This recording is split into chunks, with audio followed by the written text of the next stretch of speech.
Hello, everybody. I appreciate you guys all making it out to be part of our two-part series of Social Security. It is a unbelievable topic that is undergoing quite a quiet but significant shift, and one that impacts how people plan, think, and ultimately rely on Social Security. For baby boomers, it has often served as a helpful supplement.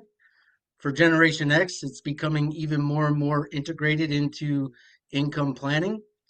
So, but with that shift comes uncertainty, skepticism, and critical decisions that can be left to chance. So, in this session, we're going to have our field expert, Heather Schreiber, who had the privilege and the opportunity to collaborate on many of our cases, especially fun cases that get unbelievably complicated. She is a wealth of resource and information and connection, and she knows Social Security cold as can be. So we are so proud to have her as our expert in Social Security come alongside of us to present to you part one of Social Security. Heather, please take us to kickoff. Well, thank you. Welcome, everyone. Thank you, Stephen. It is a pleasure to be here. Yeah, I've spent gosh, I even hate to even say it, 33 years. My entire career I've spent advocating for seniors, and I do that through working with Covenant, with advisors, making sure that they understand. So my clients are the advisors. And I kind of stay in the weeds. I am an out of the closet tax nerd. I fully embrace it. I've always been that way from the moment I went to grade school. And it's so difficult to find accurate information. And one of the areas is Social Security. I'm sure that you've heard or have experienced it yourself. You call and you might get one answer from one person and call the next day or even the same day and get somebody else and get a different answer. Um, and so, Social Security is but one of many passions I have. I really focus on retirement income planning in general. But Social Security, I realized as I have been working with advisors for a very long time, that it's such a complicated topic, yet it's so foundational. As we move, away from the older generations where they did have pensions, we're moving into Social Security as being really more foundational, and people are relying on it far more than they should. So that is why it is very much a passion for me, and making sure that people have the right information to make those critical decisions. So that's about me. I realize that on this screen I have no representation of my husband, maybe because I don't have two husbands. I only have one husband, but I have two of everything else. And as Stephen knows, I've been taking care of my mother. I'm in that journey. I'm a sandwich generation, right? I'm taking care of, I have children that are one just graduated from high school. And then I have my mom who suffers from Alzheimer's and dementia, and I am living that. So it has really given me more of a passion project to really help others understand that journey. And it's certainly something that I add, information to and share as much as I can. So that's about me. We're going to take questions. I think you guys, if you have questions, put them in the chat. And as we go through it toward the end, I definitely want you to get all of your questions answered. Like I said, we did put this into a two-part series because there's a lot. And I didn't want to have to go through it so much that you're like, what did she say? I really frighten people sometimes because I can talk fast, but that's why we wanted to make this intentional and, just go through it, over a couple sessions so you had time to really think about your own situation, come to us with questions that you might have. So, overall, what we're going to talk about during the two-part series is this. We're going to talk about why Social Security is more than just a monthly check. Actually, technically a monthly deposit. There's no more checks anymore, but why it's so critically important. I also talk a lot about the difference between eligibility for Social Security benefits and building independence. Completely two different things. And I want to talk about why I feel like everyone should try to aim to have their own Social Security benefit. Yes, Social Security has benefits for a whole host of people. You can get one if you've earned a benefit for yourself, but you can also get one if you've never earned a benefit and you're a dependent spouse, a dependent ex-spouse. Children can get benefits in certain circumstances, and even parents can. So it's designed to, and there's disability, right? So there's a lot of components to it. but I like to encourage people to have their own benefit if they can, and we'll talk about why I think that's important. Um, how filing age can impact survivor income for decades. You know, we often think of this break even question, and I'll talk a little bit more about that. Why I think that that's a natural place to start, but not the place to end in terms of how to make that decision. And why healthcare and long-term care costs are like the elephant in the room. They matter more than you think. And we're going to talk through that. That's going to be in the next session. And how taxes and Medicare and required minimum distributions eventually, they all quietly interact with this decision. I often talk about Social Security as the first tax decision of your retirement because you can't really, to me, look at Social Security in a silo. I mean, you can go onto any, website and do a free Social Security, analysis, if you will. But if you're only looking at your benefit amount and your age and what your perceived life expectancy is, that's only a snippet. It's not really looking at the entire picture. And we'll talk about why it's so important to really look at everything and what to look for. And then we'll talk about on the next session the questions that many people don't ask before making a claiming decision. So this is all to kind of get you thinking about your own situation. Jot down your questions if you have any, and we will get to all of them. So Stephen kind of mentioned this in a little bit at the beginning, but retirement isn't what it used to be, right? So back in the day, the earlier baby boomers and had pensions. Most of them had pensions. They had basically a retirement that was created for them. They didn't have to worry as much. They got to literally walk out to their mailbox and get that check month after month. So Social Security was truly supplemental. And we also know, I mean, I just read another article today where most of the wealth obviously is still with the baby boomers. They saved a lot more. And that's why we hear all the time, if you read the articles about the great wealth transfer, a lot of that wealth is still with that generation. They saved better. They had the pensions. They didn't have to rely so much on Social Security. And now that's shifted, right? So even the younger baby boomers and the millennials, that is all shifted. And the younger generations are like, wait a minute, I don't have a pension. The only people that really have pensions anymore more are those that are in some sort of governmental, if they're teachers or they're federal employee or state and local, those folks might still have a pension, but otherwise, most private sector employees really don't. And it's been replaced with a defined contribution plan, like a 401k. And so the shift now is it's sort of more of what I call a fend for yourself retirement. Instead of having your employer the lion's share of the responsibility to create lasting income post retirement being on the employer, now it's on us. And that is a fundamental shift that shows up in what people have saved for retirement, right? And it also shows up in the fact that more and more people now are more reliant on Social Security as their primary income source. More than half of people are reliant on it as 50% of their income. And so, and we're also going into, the last couple decades, decade and a half, we've had about 13 years of Social Security saying, well, we're running out of money. And so our trust, people are making decisions based upon, well, I don't know that it'll be there. And so I'm concerned about that. So it all, between the generations, it's all changed. And so, but the decision has become even more important in light of that. And so that's kind of what we'll talk about. So let's talk about the status of Social Security and its importance. About 1 in 4 adults rely on it for 90% of their income, which is staggering to me, but that is the reality. A lot of people do rely on it. And more than half of retirees, like I said, rely on it for at least 50% of their income. So that alone tells me that we need to make sure that we're making sound decisions because for a lot of people, it is like it's a longevity insurance, right? It is their form of a pension. Only about 16% of private sector employees have a pension, but this really is the equivalent, right? And so it's really, if you're relying on it for that much, then you want to make the right decision because once you make it, it's generally permanent. Now, of course, there's an exception to every rule. That's why I have to say generally, and we'll talk about if you change your mind in part two of our session. But here's the thing that's making people more nervous and concerned about it is this next point, which is the Social Security and Medicare trustees continue to warn about the long-term funding challenges.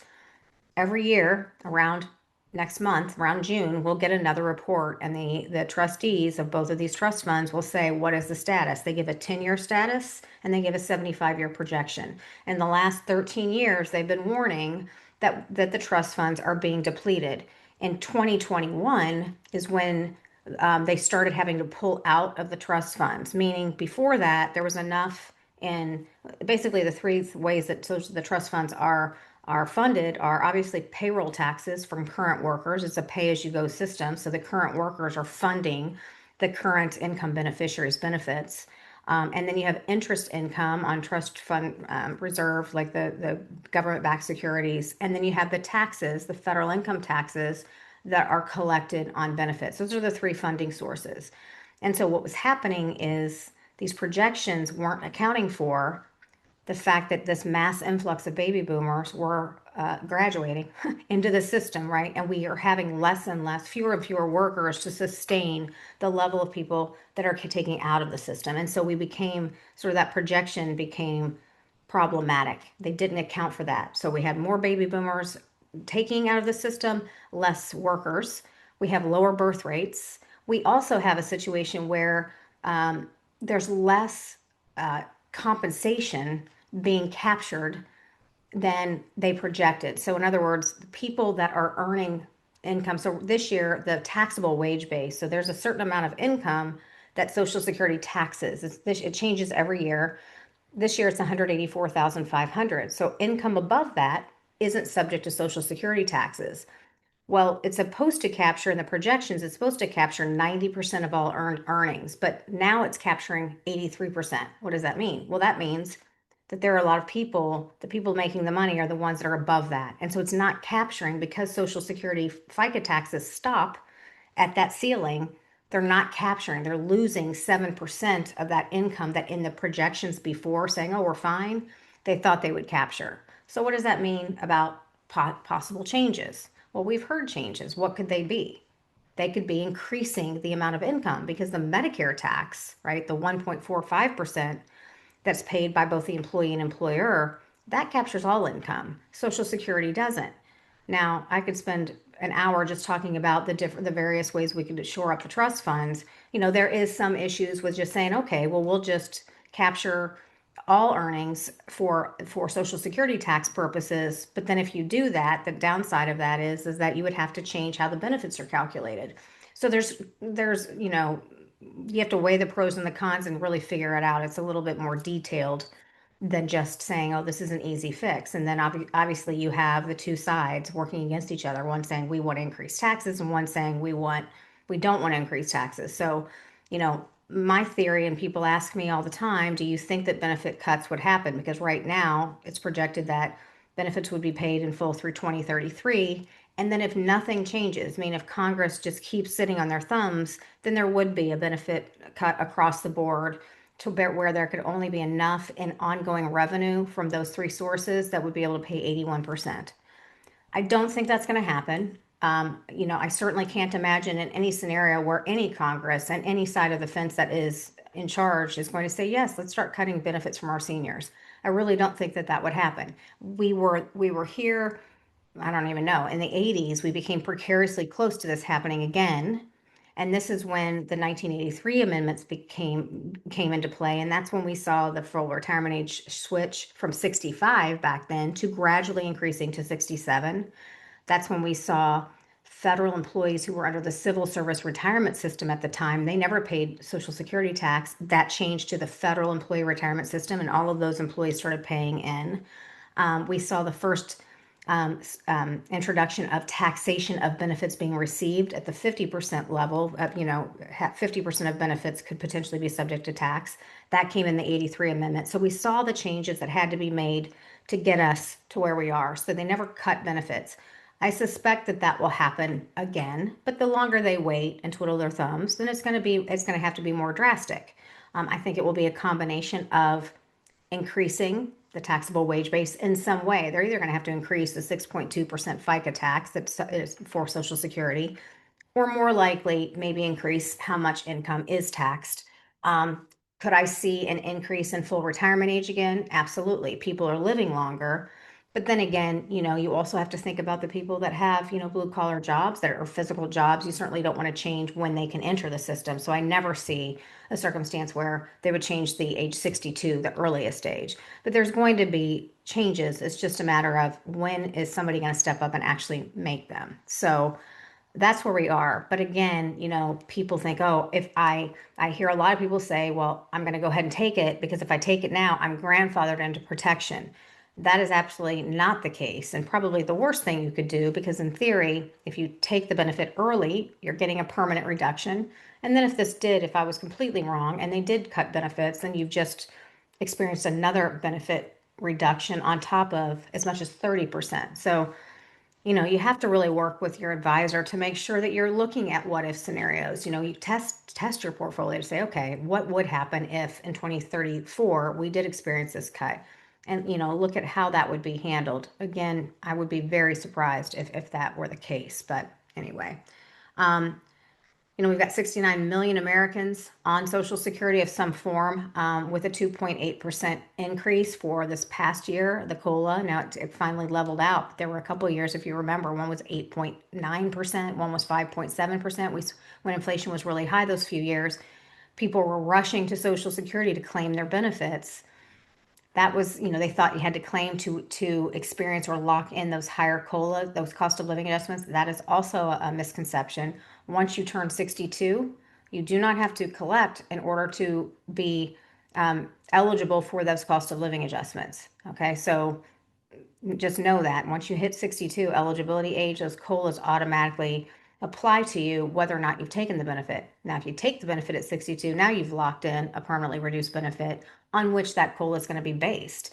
And so while the 2.8% applies across the board to every income beneficiary, it's going to be a lot less, or it's going to be a lot less on a 70% of your full retirement age benefit than it would be had you waited until full retirement age and got 100%.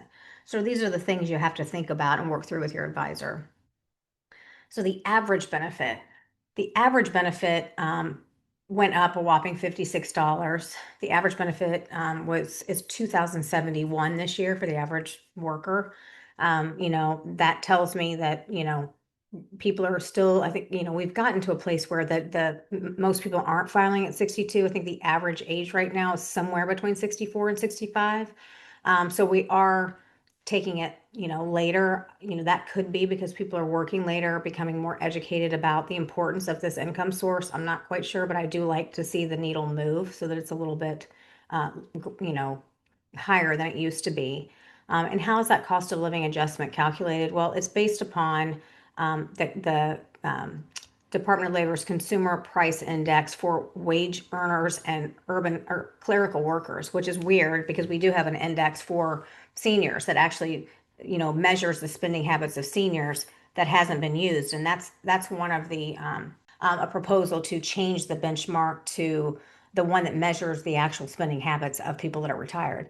I don't know that that would move the needle too much. Sometimes it's slightly higher and sometimes it's slightly lower, but that's how the cost of living adjustments are determined every year.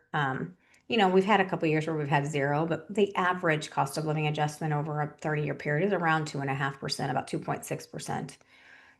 And here's what concerns me is I look at I look at Social Security as sort of this holistic thing, is that the Medicare premiums are taken out of your monthly deposit once you claim Social Security. And so last year that Part B premium was $185 and it increased to 202.90.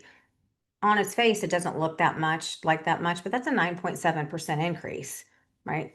But when you look at the brackets for what's called the income related monthly adjustment amount, what the heck is that? Well, that is for folks that have higher income, modified adjusted gross income, and I'll talk about that more in session 2. But if you have income that is above the standard Part B and D premium income levels, then you start paying your Medicare premium, that 202.90, plus a surcharge I call her Aunt Irma. She's their aunt we don't like to see. And I will talk about this more in session 2. But those brackets are inflation adjusted as well, but they aren't increasing nearly as high as the Medicare premiums, right? So they're kind of compressed. I look at them like they're compressed tax brackets in a way. And so more and more people get thrust into those brackets if they're not careful. And it's another reason why you have to look at Social Security not in a silo by itself, but really look at it as the foundation, and look at everything else you have going on. I'll talk about what those things are in a second. But these are all sort of the things. So I always say one decision and it has decades of impact and it affects so many things. And it's a complex, let me tell you, there's 1,700 rules in something called the Social Security Program Operations Manual System. It is the holy grail of what Social Security uses to, you know, it's their rule book. I look at things like this, don't even do it to yourself. It's very confusing, but there's so many rules and it is so complex. And even just looking at it at a granular level, looking at just your own situation, there is so much to think about. So saying, well, my friend over here took their benefit at this, isn't going to be how you should do it because you're all different. It affects all of these things, your lifetime income, your spouse's lifetime income if you're married, how much of your benefits could be taxed, your Medicare premiums, your flexibility later in retirement, and how sustainable your income is at 85 or 95. People are living a long time. You say, how can one decision affect that? Because when you claim, it's going to affect how other things work in tandem to complement it. And I think about, everyone says, I don't want to outlive my money and I don't want to pay more taxes than I have to. That's why I say it's the first tax decision in retirement.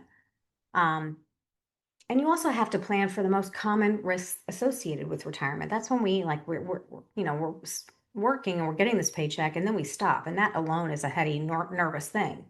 So you have to really think about how do I make this decision when I know that we're in an inflationary period where things are costing more. So we have to make sure we're thinking about intentionally inflation that quietly erodes purchasing power. That 2.8% is great, but not so great when Medicare premiums are going up by 9.7% and it's coming out of your monthly deposit. Market volatility. Do we have flexibility so that we're not having to pull out of the market when it's down and we experience something called sequence of returns risk? Have we created some flexibility in the way we supplement Social Security with other assets? Policy changes. We just got this huge one big beautiful bill. I'm sure you've read about it, and there were some changes in that were positive. And one of them was, our low rates that we've had since 2018, tax rates, they're staying, quote, permanent. Well, nothing's ever permanent. We know that the tax law changes with the wind. It depends on who is controlling Congress. So I always say this is great for now, but we can't assume that tax rates are going to stay at this favorable rate where 37% is the highest rate. We can't assume that because it always changes. So you have to make sure that you know that things can change. Tax law can change. You also have to think about healthcare and long-term care risk. There's a statistic that's when you're 65, there's a 70% chance that you will experience, or if you're in a couple, one of you will experience a need for long-term care services. Depending on how that's been planned out, that can impact, your Social Security decision could be either positive if you've, made good decisions with it, or it can really erode it. And then if you're living longer, the longevity risk, people are living longer. And when you're married, you have to think about the longevity of both of you, because a couple statistically lives longer together than if you just took the life expectancy of each of us individually. And that's something to think about. So all of those things make this decision important, because for a lot of people, it is their, quote, pension and retirement. And so this is sort of what you think about when you go into retirement. I know I'm thinking about it and I'm not there yet, but I certainly think about the early years. I'm like, oh, I'll be able to, instead of sitting behind my desk writing these nerdy articles all the time and whatever, I want to travel. I want to spend time with my kids. I want all these hobbies and stuff. And then the middle years, what am I going to be doing then versus the later years? And I hear a lot of people say, well, why wouldn't I take it at 62 and spend it? And that could be for you. But you have to weigh that with, okay, but if I do that, have I countered, am I protected in the later years if I do have this long-term care event, or the fact that the healthcare inflation is almost triple what normal inflation is. It's just figuring out, okay, let's figure out what works best for us in terms of what our goals are. And everyone's different. It might be that is the right thing, but you just have to think about, that's why everyone is so unique in their own circumstances. And you can't do what Eddie down the street did because Eddie has different goals than you do. So, and we know this, you've seen this, right? So you take your benefit. If you take your benefit at what's called full retirement age, that's the age at which you get 100% of your primary insurance amount. That's that benefit that's calculated based upon all your earnings years, and I'll talk about that in a second. You'd get 100%. If you take your benefit even 6 months early, it's reduced. So the reduction factor is a monthly reduction. So Social Security would count how many months you are away from that full retirement age and calculate that reduction. So if you are someone who has a full retirement age of 67, so you were born in January 2nd, 1962 or later, then if you took it right at 62, you would only get 70% of your full retirement age benefit. The opposite of that is true. If you wait a few months past your full retirement age, you get something called a delayed retirement credit. It's 2/3 of 1% per month, but you've probably heard the 8% number. That's if you calculate 2/3 of 1% times 12, that's where 8% comes from. 8% buildup for every 12 months you delay up until 70. That can be pretty significant, plus the cost of living adjustments on top of that. So, those are the things that you have to weigh with respect to how you take your benefit. So the real question everyone says is, well, is break even the right question? Because a lot of people start there, you know, because people say, well, I don't trust the system. Rightfully so. We've seen a lot of, things happening with institutions failing and all of that. We wonder, is it going to be there? They're going to take my money, whatever the case may be. So how long does it take for me to get my money back is one way to look at it. But the other question is, what protects me if I live longer than expected or my spouse does? So you have to weigh those two questions and make sure that you're preparing for both outcomes. I'll also tell you that back in the day, Social Security's reduction formulas and their increase formulas accounted for the fact they would say, regardless of when you take your benefit, based upon the calculations for taking it early versus late, if you live to average life expectancy, you're going to end up the same place. If you live to average, then the reduction will account for the fact that if you had taken it at full retirement age, if you live to age 84, whatever the case may be, it'll all be equal. Well, that's not the case anymore because they've never updated the life expectancy assumptions. So break even really isn't so break even. And Social Security isn't just a math problem, right? So people, if you dial it back to just saying, well, how long, you do a calculator, how long does it take for me to be even? It's about age 78 for someone to have been better off to wait till full retirement age versus 62, and about 82 to have better off to wait all the way to 70. I don't like just but that is so mathy. It's not enough to even look at it that way because if you're married, it makes a difference.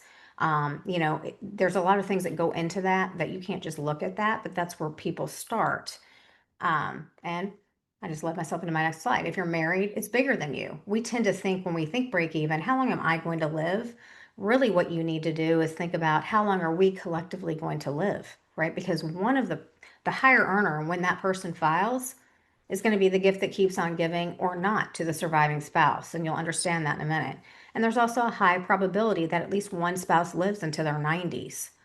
So we have to think about that the second spouse to pass could be living in retirement for a long time as a single person. And so even if a young or one the higher earner thinks I'm not going to live past 75, it could be problematic if there's a big disparity in your income benefits between you and your spouse. Because if you file early and you're the higher benefit, that's what the surviving spouse gets. And that can be problematic if that person has even an average life expectancy or a longer than average life expectancy, because the survivor keeps the higher of the two benefits. So if you're the higher earner and you decide to file at, say, 63, that's going to lock in the benefit that your surviving spouse is going to get. Even though you're thinking, well, my health isn't great, it does impact the survivor. And so these do have ripple effects that you have to think about. And I say it's not a filing decision, it is a strategy, and it has to be coordinated with your retirement timing. Now, a lot of people say, well, I retire and therefore I go down to the office or I call or I go online and file. I say that a lot of times it isn't the right place to start. Just because you retire doesn't necessarily mean that's when you should pull the trigger on Social Security. Not necessarily. You should also be thinking about your spouse. Is your spouse, are you married? Is there an income disparity or an age disparity? Is that person still working? That matters. Your tax strategy. I look at things when we work together. I'll look at what are the assets? What kinds of assets do we have that are also going to fundamentally support retirement? If there is a lot of pre-tax 401k money, well, I'm already calculating in my head, what's that going to look like at 73 or 75 when RMDs are required, when require minimum distributions? IRS says, okay, time's up. you've got to start taking money out. That can impact how much you keep of Social Security. Of course, I keep talking about healthcare and, the possibility that one or both of you could live a very long time if you're married, looking at the other income sources and your lifestyle goals, even your legacy goals. I want to know everything, because even if you say it's really important to me that I leave a legacy, well, what asset are we going to use and how is that going to factor into the Social Security decision? So it really isn't a decision, it really is a strategy that Social Security forms the foundation of when we look at all of these other things. So building the foundation. So let's talk about qualifying versus building independence. Okay. So at its fundamental, and there's been surveys that test, random consumers about Social Security. How do I maximize my benefit? And a lot of people don't really even know this. So I want to go to the very basics that people say, well, I know that I have to have about 10 years of work or 40 credits. They used to be called quarters of coverage. And these credits, you can earn a maximum of 4 of them per year, and they're based on a nominal amount of Social Security taxed earnings. Now, if you look at the bottom, this changes every year with the inflation adjustment. In 2026, if you earn $1,890, you've earned 1 credit. If you earn the equivalent of 4 of that times 4 of that, or 7560 in 2026, you've earned all 4 credits. That's the maximum you can earn in a year. You don't have to earn them each quarter. Okay, they can be earned all in the first quarter as long as you live the whole year. You've earned the 4 credits. That's how you build. So that's where we come up with that average of 10 years of Social Security tax work. That gets you into the system. I call that the general admission ticket. Okay, that means that at some point in the future, you're going to be eligible for a Social Security retirement benefit at 62. Okay, it opens the door to to a benefit, but it doesn't enhance it. So if there's 0 years that aren't, you don't close up the 35 that we're going to talk about in a second, then that dilutes the formula. So you should never stop, right? It's basic eligibility, as opposed to how is the benefit calculated. The benefit is based on your highest 35 years of earnings, Social Security taxed earnings, again, up to that taxable wage base, which changes every year. Last year it was 176,100. This year it's 184,500. Social Security takes a look at your entire earnings history of Social Security taxable earnings, and then they index it. They take the wage index and they bring all of your past earnings up to the year of age 60, and they apply an indexing formula so that your earnings in the 80s are going to be brought up to the general standards of today. Once they've done that, then they pick the highest 35 of those years. So if you have less than 35, they're not going to just give you a pass and just use the ones you have. They add zeros in to complete that 35 years of history of earnings history. And what they do is they total all of those years, including the zeros, and they divide by 420. 420 is the number of months in 35. That becomes what's called your average indexed monthly earnings. And then it's applied to a formula. Okay, I won't get into the technicals of that, but the point is that if you don't have all 35 years, then you have an opportunity to enhance your benefit the longer you work. And people think, well, if I'm taking benefits, it does me no good to continue to work. It's not going to do anything as far as increasing my benefit. That's a misconception as well. If you are continuing to work, I don't care if you're 80 years old, if you continue to work and either it's replacing a year, it's certainly a zero earning year, it's certainly going to increase your benefit. But even if you already have all 35 years and this most recent year is one of your highest and it bumps out a lower year, then Social Security will send you a notice that says your benefit is increasing because your most recent year of earnings increased your what's called your primary insurance amount, and they will retroactively pay you the difference between when they discovered that back to the January after the earnings were earned. So don't think that because you've already collected benefits there isn't an opportunity to continue to enhance your benefit. Now there's other things to worry about that we'll talk about next session, about if you file early and you're working, that could be problematic for the earnings test. But just know that I hear a lot of people say it doesn't help for me to continue to work. It won't do me any good. It certainly will if you have zero earnings year that you can replace with even part-time earnings. Okay. There's another tool that I hope that you all have online Social Security accounts. If you don't, please get it, because shocking, the government can make mistakes. They may not report all of your earnings correctly. So I look at it like my credit report, which I am crazy about. Look at your Social Security account every single year to make sure your earnings are reported accurately. because they do make mistakes. So you want to make sure that they're reported, but you can also go in there and on the homepage, there is what's called a retirement calculator, and it populates with your most recent year of recorded earnings. But let's say you say, well, it can work in two situations. A lot of people say, well, I plan to retire now at, let's say, 55, but I'm not going to take my benefit until 67. How is that going to impact the current projections? Well, the current projections assume that your most recent year of earnings is what you're going to earn until those projection dates. This gives you instant gratification instead of having to wait until Social Security catches up with the fact that you've truly retired. You can go in there and say, hey, I'm no longer going to work. I'm going to zero out my earnings, but I am going to retire at some future date. It will automatically recalculate those for you. Or you can say, well, what if I did go back to work and I worked part time, let's just say, how would that impact my benefits? Because I know it would replace some zero earning years and lower. You can do that as well. So go in and use that because then you can download the results. It will automatically do all kinds of scenarios and you can download it. So check that out if you haven't. Okay. Also, you have to know your full retirement age. Now, anyone turning 62 today would have a full retirement age of 67. So if you were born January 2nd of 1960 or later, your full retirement age is 67. What's critical about that? Well, that's the time when you get 100% of what's called your primary insurance amount, that calculation of your benefit based on your highest 35 years. If you take it before that, then it's going to be reduced, right? If you take it after that month, you start earning these monthly delayed retirement credits. It's also the magic age of when um, the earnings test no longer applies. There's an earnings test that if you try to take benefits before your full retirement age and you continue to work, Social Security says, not so fast, trigger. You're earning too much, and we're going to withhold some of those benefits. We'll talk about that in the next session. But notice I said January 2nd.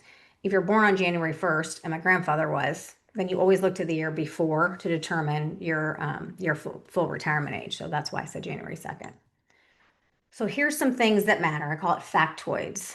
So you can file as early as age 62. However, if you're a full retirement age of 67, that reduces your benefit permanently. We'll talk about a couple of exceptions next time by as much as 30%. So you're getting 70% of your benefit. If you're the higher wage earner, that will pass on to your spouse. There's a slight tweak to that if you really do file at 62.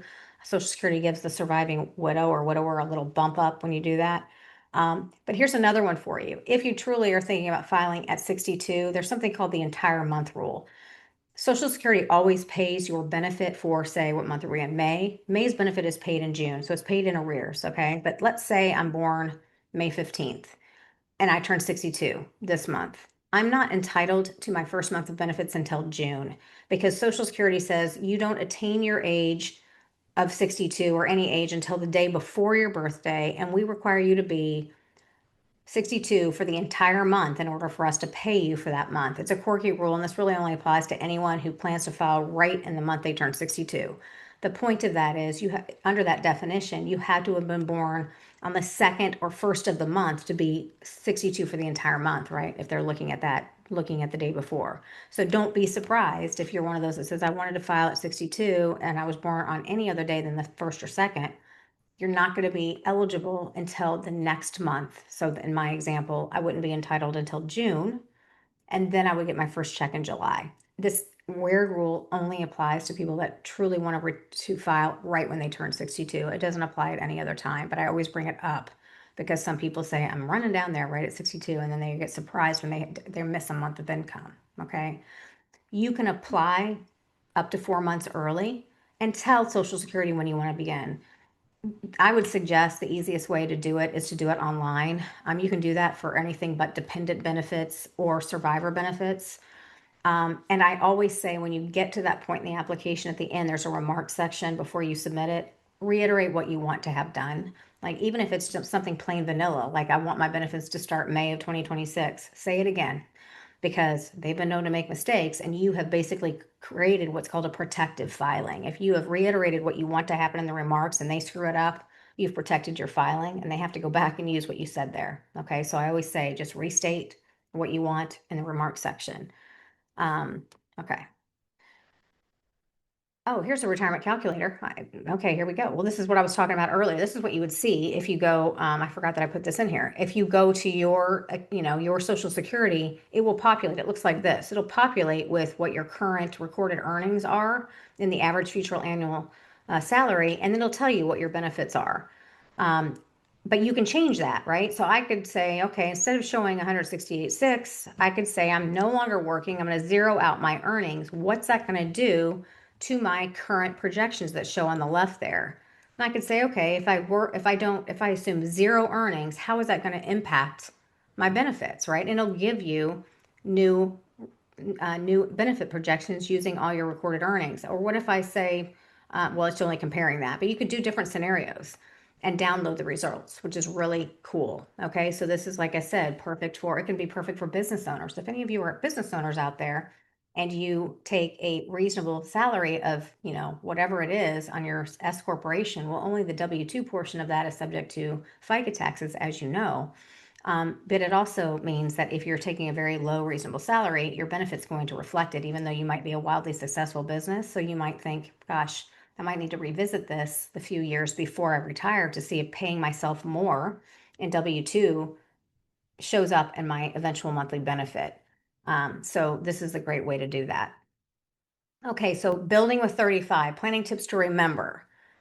So a worker's primary insurance amount is always recalculated irregardless of whether they've claimed or not claimed if they record earnings in that prior year. So even if you've already claimed, there's a possibility that your benefit might increase. Okay, especially if you have zeros in your 35 and it's replacing a zero, you're going to see an increase. It might not be a ton, but it might be something, and Social Security will pay you retroactively.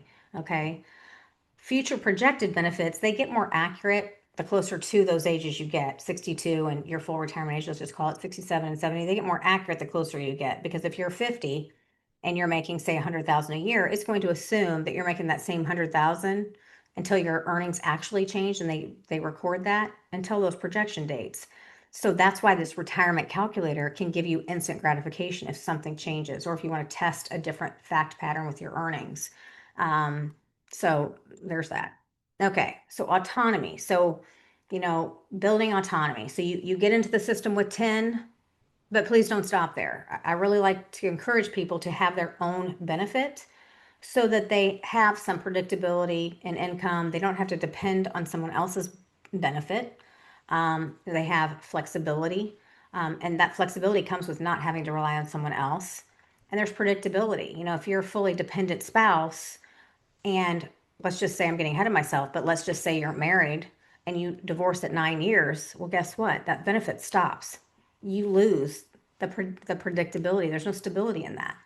So you want to have your own benefit so that you don't have to worry about that, right? Or if you're married, if you have a fully dependent spouse, that changes probably how I would advise we take benefits, because now the higher earner or the earning spouse has to file before I can trigger that not fully dependent spouse's benefit. So it sort of creates this conflict of interest when you have fully dependent people that haven't earned their own 40 credits.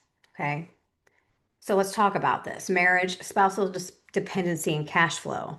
So let's talk about spousal benefit eligibility just by itself. Okay. So at the very minimum eligibility, you have to be married for at least 1 year to get spousal benefits. Now not talking survivor right now. We're talking about currently married spouses.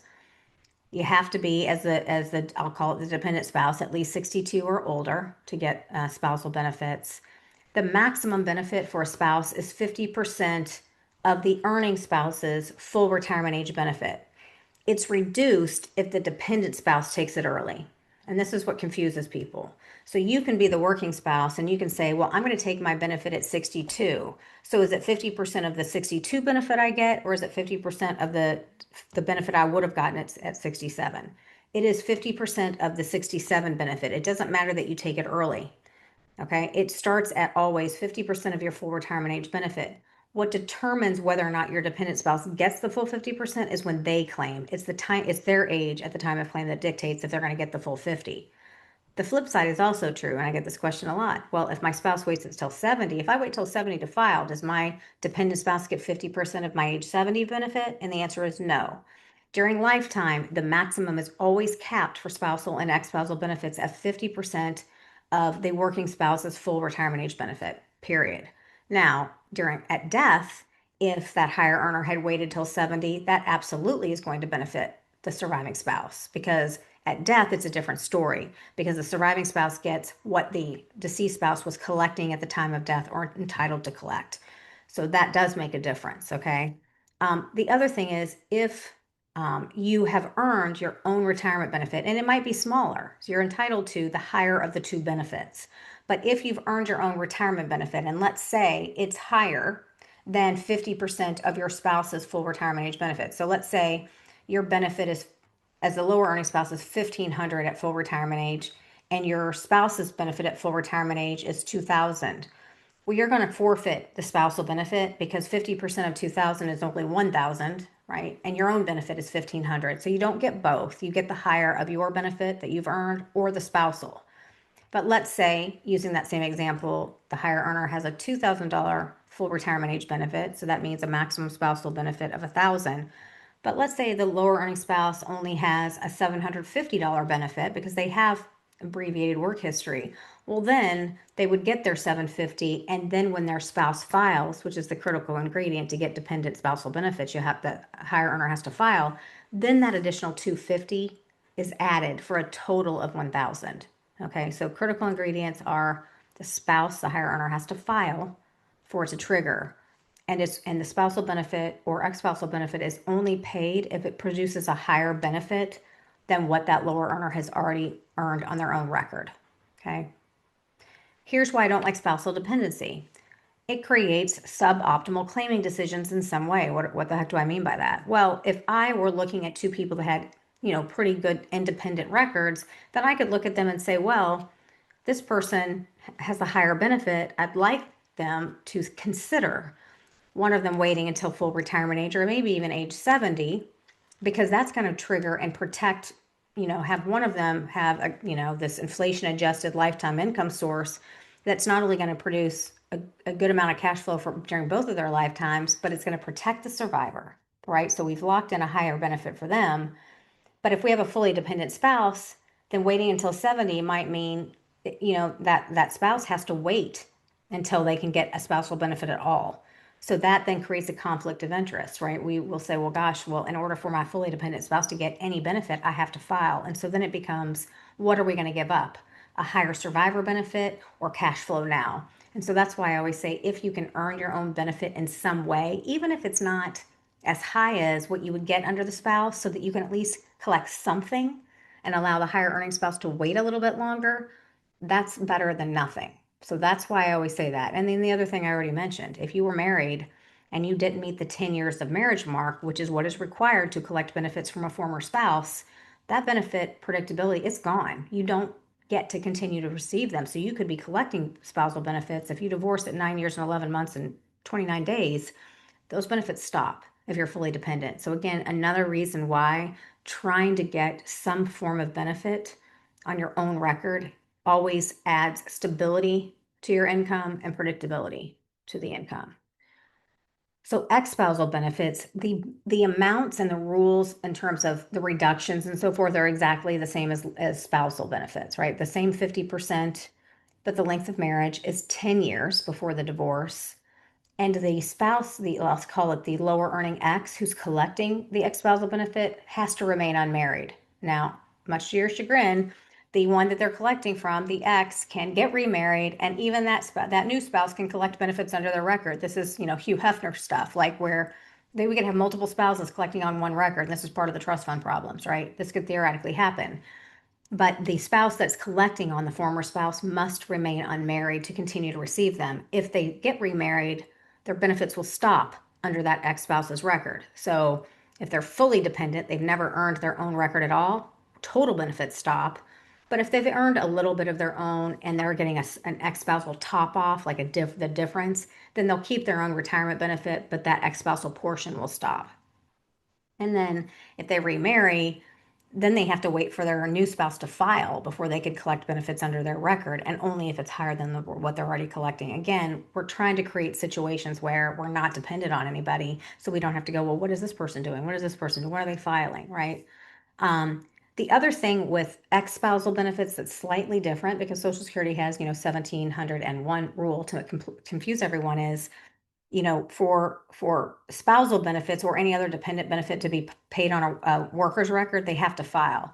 With ex-spousal benefits, there's a slight tweak to that, in that if the ex-spouse hasn't yet filed, and the I'll call it the dependent ex, the one with the lower benefit record, could conceivably still collect benefits on that person's record, as long as they've been divorced for at least 2 years before the claim is made, and their former spouse is at least eligible. So they're at least 62. Because people say, well, I don't want to go ask my ex-spouse, are they claimed, whatever. They just have to contact Social Security. Social Security usually asks for a marriage certificate and divorce decree to prove that marriage, the length of that marriage, and then they'll tell them. So if you know for a fact that you were married the 10 years, you think that they obviously had a much higher benefit. The divorce occurred at least 2 years ago. Your former spouse is at least 62.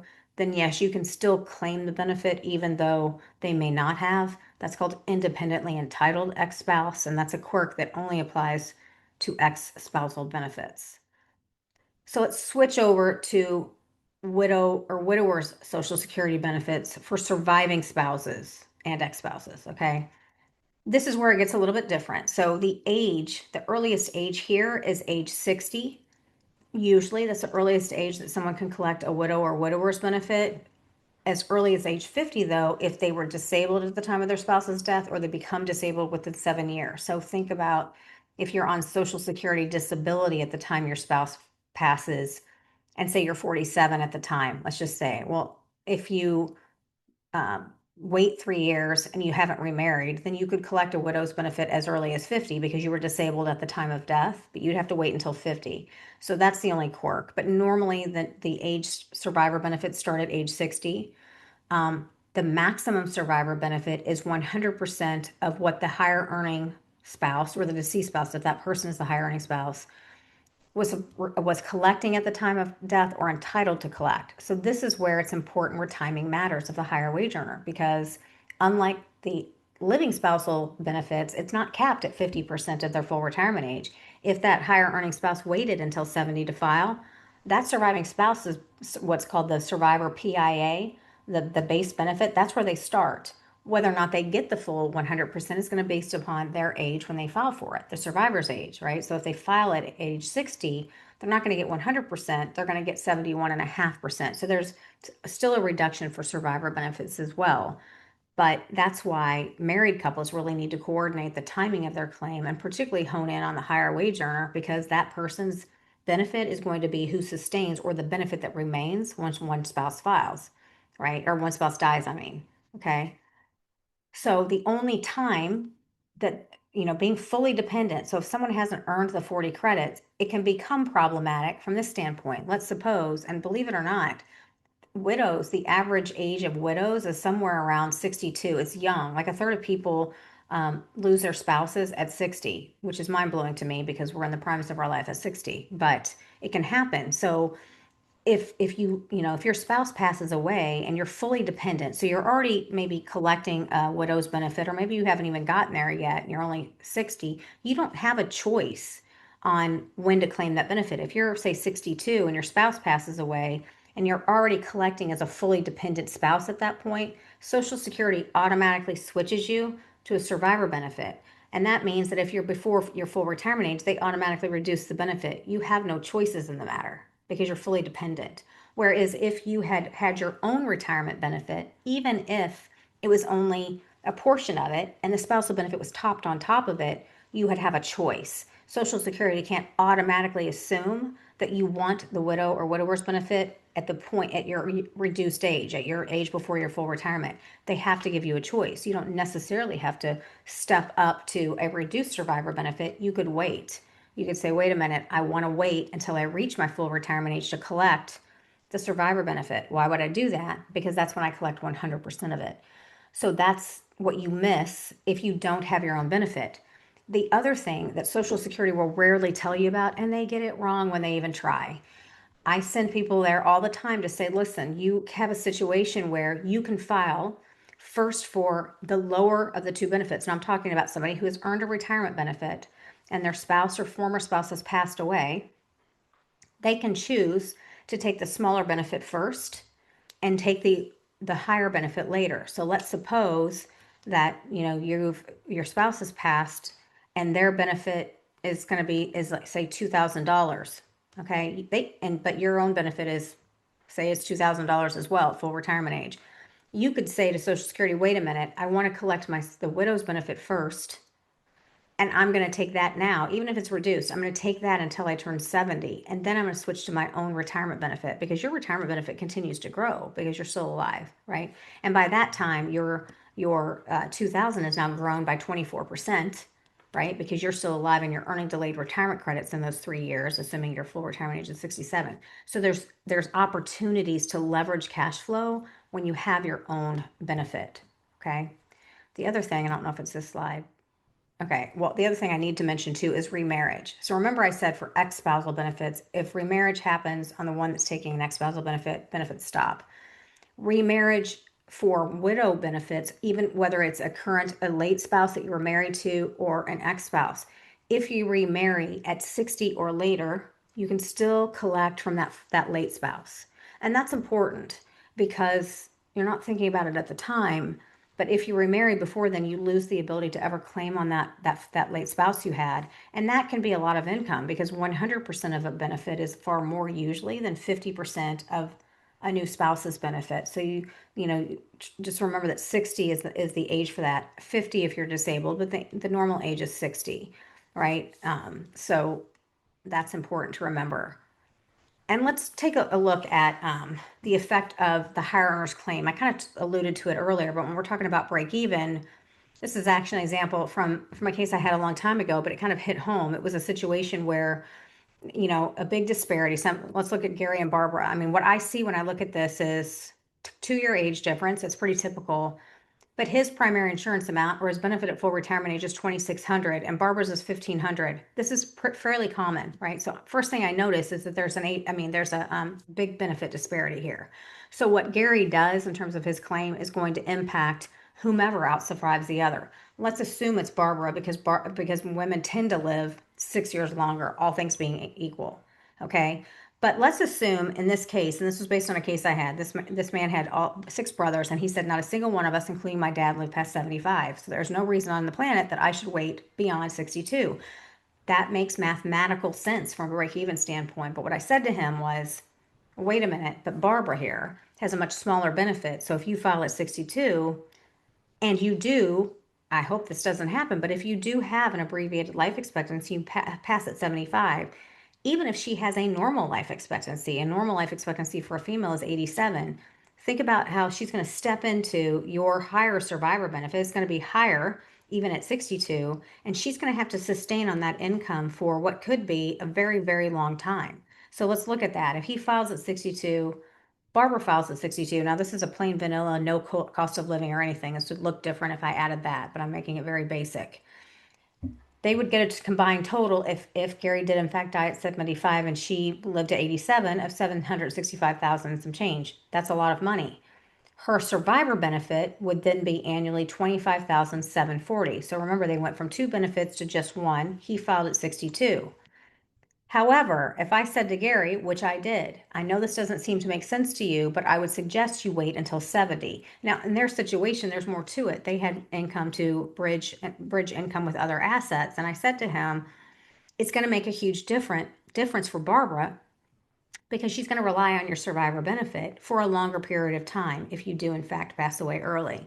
So they would get a cumulative value of 848,000, but her survivor benefit was roughly $13,000 more a year. It's pretty significant because his claiming age mattered, right? He chose to wait, even though he was only going to live to 75.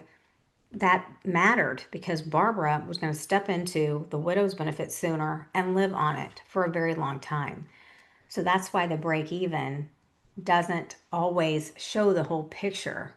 Even when someone says, well, I'm I don't think I have health problems. If they're the higher wage earner, you really need to pause and say, well, how does this affect us collectively over the course of both of our lives?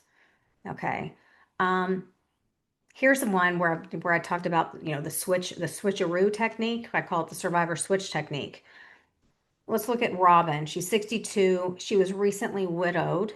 Her husband was collecting 1952 at his death. So that is what's called the survivor or the widow's PIA. If you've ever gone to see these things at Social Security, they give you this printout that's not very sexy, but it shows you the widow's PIA by month. Like it'll tell you, okay, here's the PIA. That would be the 1952, and it shows you every month what you would get if you take it early. Okay. Her benefit at 67 is 1750. So if I look at this, I'd say, well, I would just go ahead and file.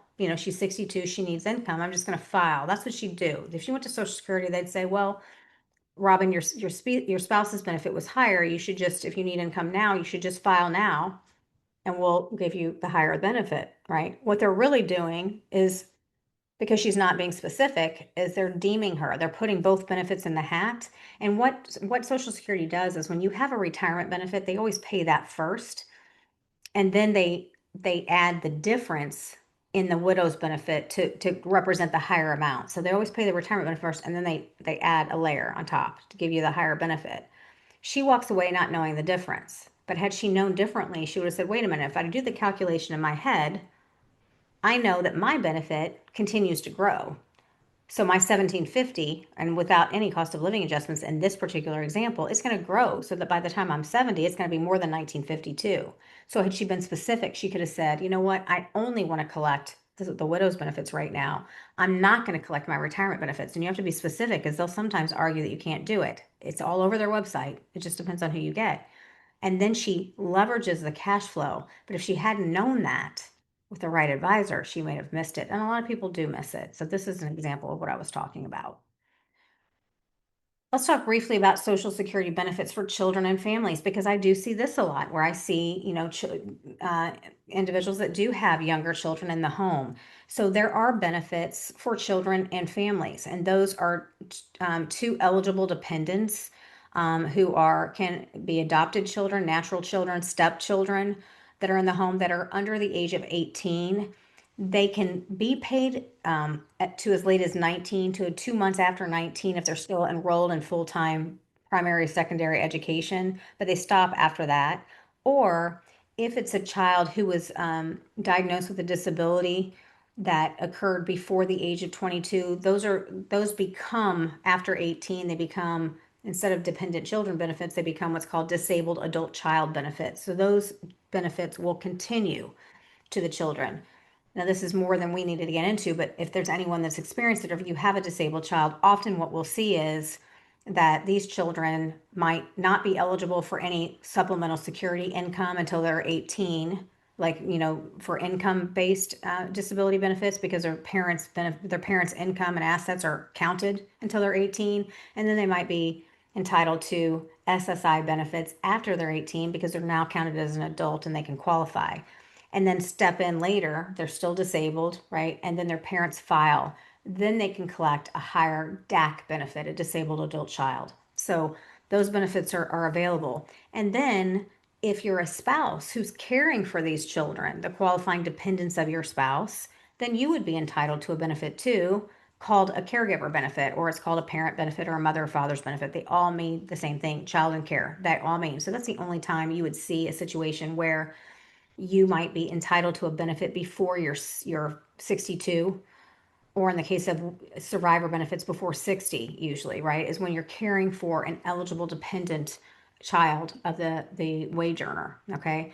Now the quirk here is that the parent can only collect benefits until the youngest child turns 16, unless it's a disabled child who had a disability before 22, then it would continue. Okay. So but when you start talking about multiple children that are eligible, obviously the worker has to file for that to happen.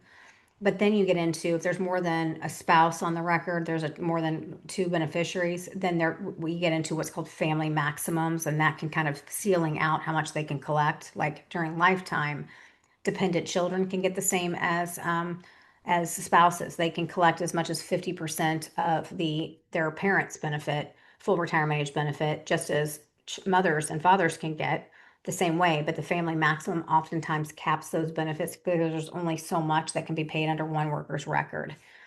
Um, Amount of benefit, I think I just went over that. 50% of the worker's full retirement age benefit for a living dependent benefit when the worker's living, it switches to for dependent children and disabled children 75% of the worker's primary insurance amount. So it's different than an aged widow that we just talked about that would benefit from the delay of the parent or the delay of their spouse. For children and other dependents, they get 75% of the worker's PIA. They don't get what they were collecting at death. That's the difference there. Okay. So, oh, we got through it. So hopefully we have questions. What would I say about what are the takeaways for today? We kind of covered a lot. And next time we'll talk about taxes and we'll talk about how work affects things and we'll talk about do-overs. We'll talk about Medicare a little bit. We'll talk about all those fun things. But what I would say is what I want to leave you with and what I hope I've imparted is that you really want to focus on creating financial independence, and that's by building your own benefit, right? So look at your own earnings record. When you go into Social Security, if you'll notice, they keep changing, redesigning the Social Security statement. You don't get a Social Security statement in the mail anymore unless you are 60 and never signed up for an online account. So, but I would encourage you, if you don't have one, go in, get one, and then look around in there. You want to confirm your earnings every year. You also want to look at your actual earnings record because that is different in your Social Security account than your actual statement. Because the new statement is it's not that new anymore, but it's only a 2-pager and it truncates earlier years of earnings into 10 years of bands. So like, it might say 2000 to, 10 years from that, it'll like lump them all together. And you want to look at all of your earnings by year. So you can go in and say, it'll say review earnings history now, and you click on that button and you can save that as a PDF. And so you can look, how many years do I have? If I don't have 35, that I know if I continue to work and earn Social Security taxable earnings, then that will positively impact my future benefit. Okay. And the other thing I'll say is about this whole break even thing, because I know that's a critical question, is, the other thing is we all tend to underestimate how long we'll live and how long we'll spend in retirement. And I will tell you, I could go on about this and I'll talk about it more next time, but the whole, caring, a lot of people end up having to retire earlier because either they have a health issue or their parents do, right? I mean, it's not enough to really plan for our own, how are we going to pay for our future healthcare costs and long-term care, which is something we definitely need to think about. But we also have to ask the question, what are our parents' plans for long-term care? I'm living that now.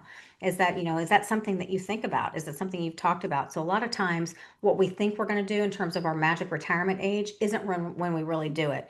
Statistics show that people retire sooner than they actually plan to, right? So you have to think about all of those things when you're making your plans on when to file, how much to save. I'd say, try to save as much as you can earlier on. And the other thing is, when in doubt, do not file. If you ever feel like you're getting conflicting stories about you're asking a question about Social Security or to Social Security and you get 2 different answers or even 3, do not file until you are absolutely certain that you know what you know, because they do make mistakes. And I'm not saying all of them, but there are a lot of old timers that I know for a fact that a lot of them said, time out, we're done when COVID happened. Those folks had the 30 years of history. They understood all the old rules and they had a mass exodus of those guys or those folks. And then they had these new people that don't have the appreciation of the history of Social Security. And so they learned sort of as they went and they don't all understand. I have a catalog of the things that people are told that are wrong. Um, and a lot of them are about widows benefits. They get those wrong all the time. They'll say, nope, you cannot take one benefit before the other, can't happen. And they tell them like a lot of even simpler things. So if you're not 100% certain about what your choices are, if you feel uncomfortable, do not do it, right? Because this is generally a permanent decision and you want to make sure that you get it right. If you have the question, I can guarantee you somebody else has had the question too. Um, I don't know, think while they're thinking, anything that I didn't cover that you guys can think about for this. I wanted to mention thank you so much for speaking today. Always informational, always helpful. One of the biggest things that people miss is just like you say, if there's a widow, it's a very specific situation. But when that comes into play, that can save people tens of thousands of dollars easy. And then in addition, I think about when there's maybe a husband, a wife, they want to file, and you spoke on this. Sometimes a husband might have a higher benefit, a Mhm. wife might have a lower benefit, but still has the work history where she could file on her own. And it's always case by case, but sometimes the person with the larger benefit says, I'm ready to file, I'm ready to go. Mhm. And one thing I really iterate is the larger benefit is the one that's going to be with you for the remainder of your joint Right. lives. Because if either of you go, that's the benefit that's staying. So if there's one benefit to defer, to wait on, it's generally going to be that one. So always interesting. Love learning from you, Heather. You are my Social Security mentor.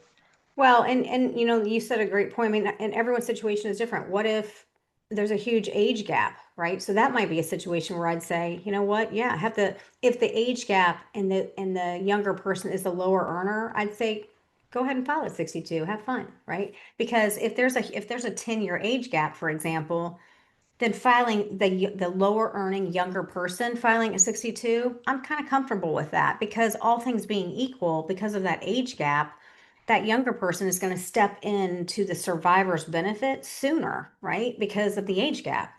And as long as we can leverage a really solid decision by the higher wage earner that takes into consideration the survivor income, the cash flow during lifetime, protecting that with at least, I mean, Social Security, let's be clear, it's 15% of it is tax free. We know that. And I'm going to talk more next time about this whole, Social Security is now tax free is a misnomer. First of all, that's a temporary deduction. It's not tied to Social Security per se. This new senior deduction that just went into effect in 2025, which some of your listeners may have taken advantage of that. The party line that Social Security even put out in a press release was that Social Security taxes have been eliminated. That is not the case. They had to come back. I think they heard me screaming because I screamed about it, and I don't really get ticky, but things like that I do. They came back and corrected that press release, but that senior deduction isn't directly tied to Social Security taxes. It is a deduction for certain taxpayers that are 65 and older that have certain, their modified adjusted income meets the criteria. But we still have to think about, Social Security is still one of those sources of income. And that's the deduction is temporary, by the way. I'll talk about it more next time. But you have to be thinking long term. So sometimes, thinking about even things like, what is this going to affect? Is it better to delay this and draw down, some other source of income to bridge so that we have more of a likelihood to avoid losing deductions? There's other deductions that you can lose that are always tied to AGI. So it's really kind of a complex question that you need usually help to figure out to not miss a piece of it.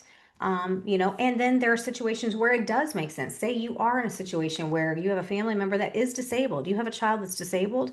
That is a situation that's going to change the narrative, right? Because that disabled child can't collect a benefit under a parent's record until the parent files. Well, if it's a disabled child, that benefit's never going to stop, right? They're going to continue to collect as a dependent child of that worker and as a surviving child of that worker. So that does change when it might make sense to file.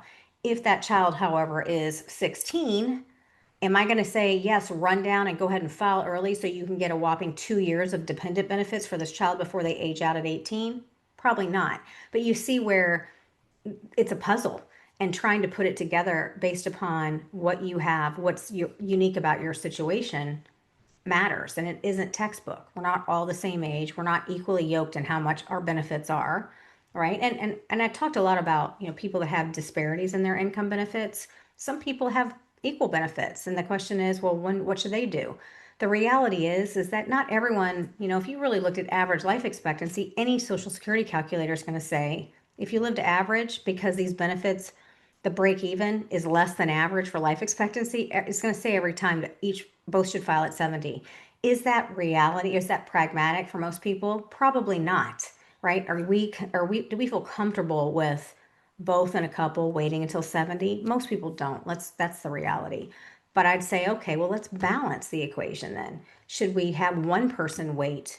Maybe not till 70 even. I'm not saying everybody has to wait until 70, but let's try to balance what we do with the couple. One of them wait as long as possible to protect the survivor and, have higher cash flow, and then have one that files a little bit earlier. So it's not all about the math. It's not all a strategy. It does, you have to look at, there is an emotional component to it too. So, my thing is let's get to know the person and the people and figure out what everything, what are their goals? What are they concerned about? What all of it matters.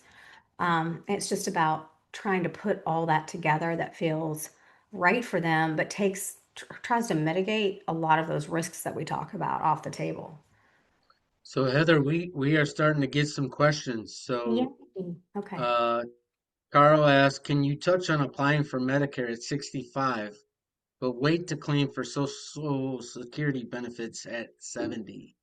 Yeah, perfect question. So a lot of people think that those two decisions are linked, and they are not. Okay, so you absolutely can enroll in Medicare at 65. The only difference there, and you wait to file for Social Security, and you got to make sure you enroll in Medicare on time. We'll talk about that more next time. If you don't have creditable coverage, if you've truly retired and you're not covered under a workplace plan that has 20 or more employees, then you want to enroll. Well, let's say you do that. You enroll at 65, but you want to wait. The only difference there is that you have to pay for your Medicare premiums with something other than out of your Social Security deposit because you're not getting it. So you would just go online to your Medicare.gov account and set up a monthly pay. It actually used to be quarterly, but now I've heard that they do allow monthly payments for that now. So that's the only difference. So, I've tried to spread the word on that one doesn't have to go with the other. Now, I will tell you, if you are collecting Social Security benefits you're already collecting it and you're within 3 months of 65, Social Security automatically enrolls you in parts A and B. Okay. And you cannot disenroll in part A. So that's hospital insurance. Most people say, well, that's not a bad thing. It's premium free for people that have earned the 40 credits. It's not a bad thing. The only time it can be bad for you is if you are participating in a high deductible healthcare plan and taking advantage of the health savings account. Because right now, the way Medicare works and the rules with HSAs is you can't participate in any part of Medicare and also fund an HSA. That's the only thing. I wish they would change the rules on that because I love health savings accounts. But so know that. So if you're already collecting Social Security, they automatically enroll you. You get your red, white, blue card. And then you say, well, wait a minute, I don't want to be. You can't unenroll in Part A unless you're paying a premium for it. And most people don't. The only people that would pay a premium is if they didn't earn the 40 credits. But if you've earned the 40 credits, you can't unenroll in it once you've been put in it. Part B, you can if you've got creditable coverage. But that's the one thing I'd say there. But absolutely, those decisions are two separate decisions. You just have to make sure you don't miss your Medicare premiums by paying for it. You can set it up to be an auto pay out of your bank account. It's a great question. What Next else? question is from Daniel. If I retire but don't file for Social Security and I have a pension coming in, does the pension income contribute to the amount used as income to determine my Social Security benefit? Okay, so no. So your pension, there's that.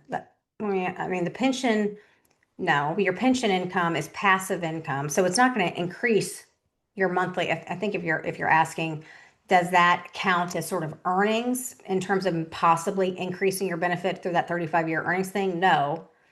But a common question I also get is, does that count if I file for Social Security early?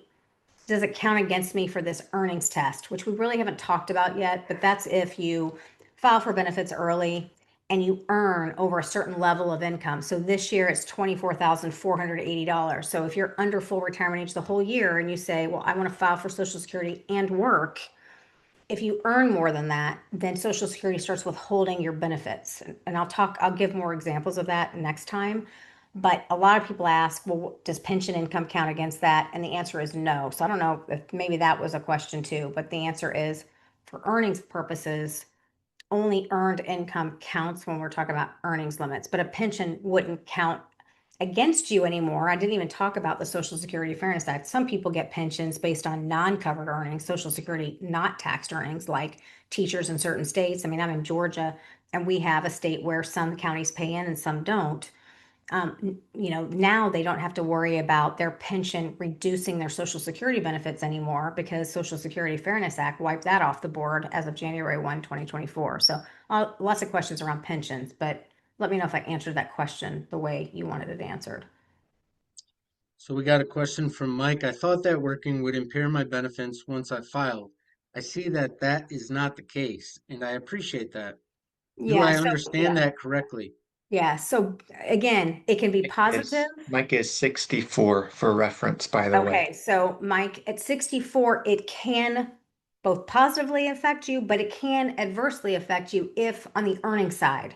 So when you're under full retirement age and you work, okay, so you're truly either self-employed, your net employment from, or your net Schedule C employment, or your W-2 earnings, Social Security looks at that and they say, okay, wait a minute, you're not yet full retirement age. So if you work, you can only make $24,480 this year. And if you earn above that, then we're going to start withholding half of the amount over that limit. So in that way, that could affect you negatively, right? And the benefits aren't truly lost, but they say, listen, this is meant for retirement. And incidentally, back in the day, this earnings limit applied forever. It applied until you were 70. They did change that. I think it was in the 93 amendments to where it doesn't, or maybe it was 2001. They changed it so it only applies until full retirement age. But in that situation, your earnings could negatively impact how much you can collect from Social Security, right? They could say, well, you're earning too much. We're going to withhold a portion of your benefits because you've got income over that limit. And let's say your income over the limit was $15,000, they would say, okay, for every dollar over the limit, we're going to withhold, or every two over the limit, we're going to withhold one. So essentially, they say $7,500 of your benefits we're going to withhold because you earn too much over that limit. Then they would withhold the equivalent. They would divide your monthly benefit by the 75 or 7,500. They would divide your benefit into the 7,500 to come up with the equivalent months. They say that's 3.2 months. They would withhold the first 4 months of benefits before they paid you.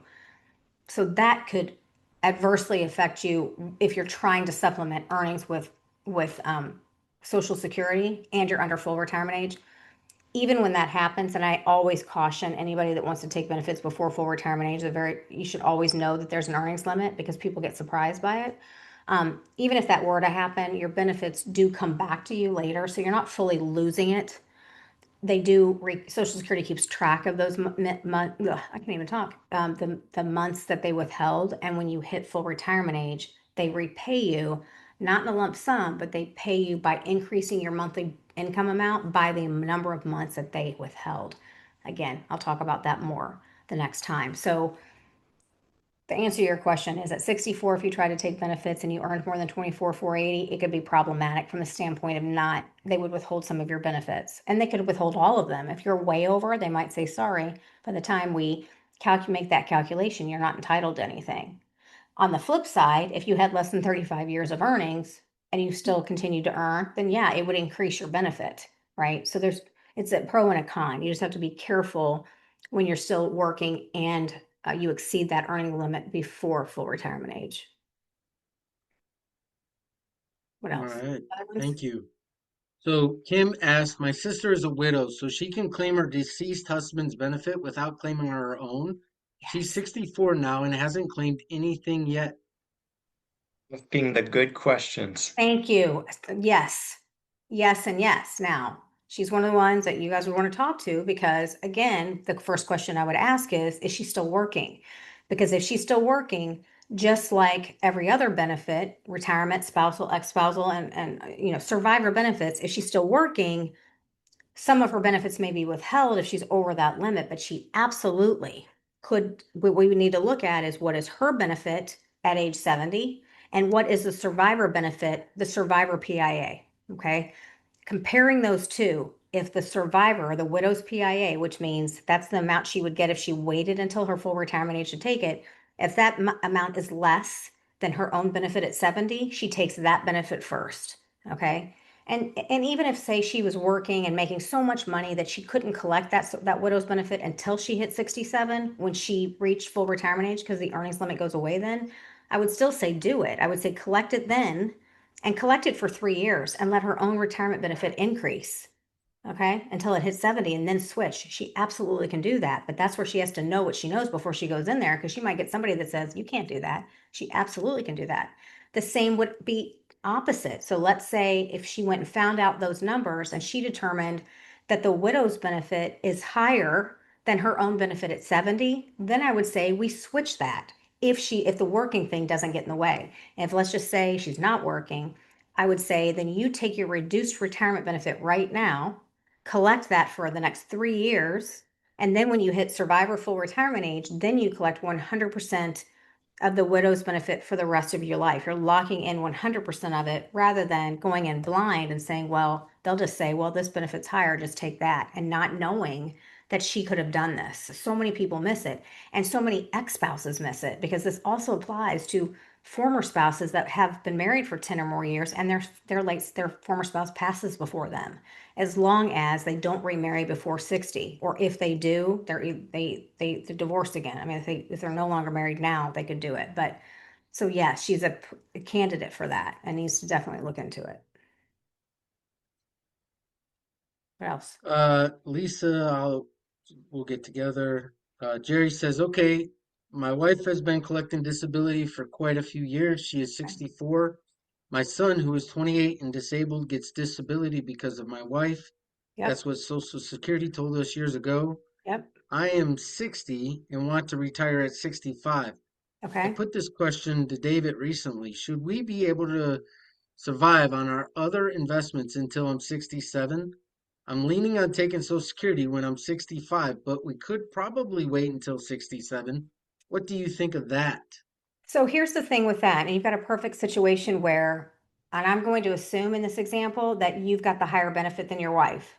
So right now what's happening is your son, I think you said it was your son, is collecting a DAC benefit, a disabled adult child benefit. I'm assuming his disability started before 22. So what happens is he's collecting that 50% of her primary insurance amount, or she's on disability, so it got triggered. Even when she was younger, it would have gotten triggered. Once you file, if your benefit's higher, he's going to switch over to the higher benefit. So if your benefit's higher, he's going to get a bump up, right? Because you've got a higher benefit. You've got a situation where you can turn benefit on 2 years earlier and have him get probably, I'm assuming, and you can nod and tell me yes if I'm right. I'm assuming your benefit's higher. He's going to get a bump up, right? 2 years sooner if you file at 65, but waiting until 67 is going to protect your wife more if she lives longer. And so I would say it would be a toss up if she wasn't collecting benefits yet, but he's already getting a benefit, your son. He's already getting it on somebody's record. So I would say, in my personal opinion, to try to protect everybody, I would personally wait the extra 2 years to create a situation where a higher survivor benefit for your wife, because your wife is going to collect if she or either one of you, whoever outlives the other, when you file, if you're the higher earner, that's what the benefit's going to remain. Your son's going to continue to get a benefit too. He's going to get 75% as a survivor. But I hope that makes sense. I think that because your son's already able to collect a benefit under your wife's record, then I would say the 2 years delay for me might make sense, just because you also want to preserve a higher survivor benefit for your spouse. Gary asks, will you be discussing Medicare Part D options in the next session since insurance companies will no longer be permitting agents to assist clients with the selection of Part D benefits? Or are you dealing specifically with Social Security benefits in Part 2? Yeah, so I don't do any, like, I don't sell. I don't sell anything. Thank you, Lord. I don't, so I'm not familiar. I mean, I know, I can tell you a little bit of difference between, sorry, Stephen, I love you all You're for that, but good. I'm the tax nerd, You are okay? good. But, Yeah, but I can certainly talk to you about the difference between Medicare Advantage and, traditional Medicare. I don't get into that. If you don't have somebody, there's reputable places that can help you navigate this decision. And actually, I will make sure I put that there. You can actually get a good bit of help from the Medicare website. Actually, Medicare.gov actually has a tool that helps you navigate what the best choice is for you, down to your zip code, your formulary for your, I mean, Part D is a big one. But it will help you navigate which trajectory you should probably consider based upon your situation. So I will make sure that somebody remind me to put where you Yeah. can do that. But there are certain, there are non-biased, because I don't like the ones that are pitching you, right? Because if they're pitching you to go one way or the other, they're making a dime on it, right? So I would say there are, like the Medicare coach is one that I know personally. They will help you make that decision. Of course, it's not free, but they will help you navigate that decision. But you probably could get a good bit of help just by navigating the Medicare tool for figuring that out. All right. I think we got two more things to cover and then we'll get you out of here. Okay. Kim asked, at full retirement age, can you file survivor benefits and continue to work until 70, then take your own benefits? Absolutely. Absolutely. You just have to be crystal clear when you contact Social Security. Now, remember, survivor benefits you cannot file for online. You have to make either a phone appointment or go in person. You have to be very clear to them that you are not filing for both at the same time, because they will try to get you to, right? Because they would rather not have you leverage cash flow, right? They won't want you to know that you can switch over to a higher benefit on your own. So you have to be very clear, because at 67, you're technically entitled to both. Now, if you were 60, you wouldn't be able to file for retirement benefits yet, so it's easier. But when you can technically file for both, Social Security's goal is to always have you file for your own benefit first. They always would rather pay you on your own record first. So you have to be clear that when you're going in at an age where you can file for both, that you're saying to them, I am only filing for survivor benefits. Technically, you could say, I'm leaving my retirement benefit out of the scope of this application. You don't have to say it like that, but you want to say to them, do you hear me? I am not filing for retirement benefits. You cannot make me. And if they say, oh, but we can, you say, well, I'm going to call Stephen and David, and they're going to tell, no, we're going to give you the information so you can read it. I'll hold while you talk to a supervisor, okay? Because they will sometimes tell you. So you have to be just clear. I'm not filing for this yet. I am only filing for this benefit. But yes. And the All right, earnings Heather. limit doesn't get in the way either, because at 67, you can earn and make $1 million a year, and it doesn't matter. The earnings limit doesn't get in the way. So you're just boosting your benefit until 70.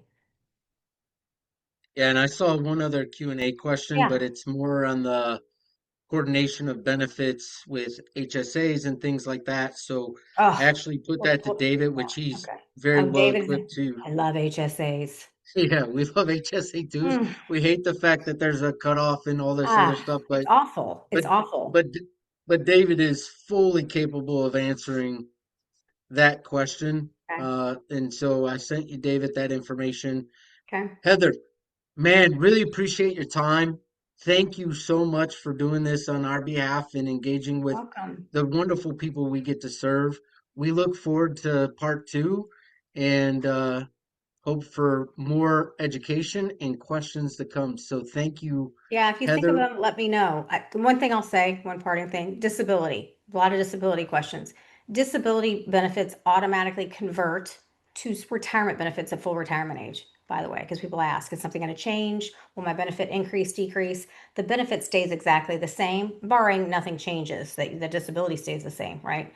So that all that happens, you don't have to do anything, but when you hit full retirement age, Social Security disability benefits automatically convert to retirement. They're just reclassified as a retirement benefit.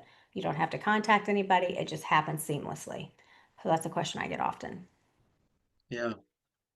Okay. Well, thank you. Look for the invitation for part two, everybody. Thank you for the questions. Obviously, you can tell whether I knew that they Heather would has start a asking deep when we bench. warmed them up. You got to ask Yeah, me look, we questions. had I to like get them started. interaction. I was like, don't be We, silent on me. That's never happened. they started to roll. So look, part two is going to be a lot of fun. Yeah. And look for the invite. And Heather, thank you so much. You're welcome. Everyone All have a right. great night. We'll see you in Great June. night. Bye now. All right. Bye. You, Heather. You're welcome.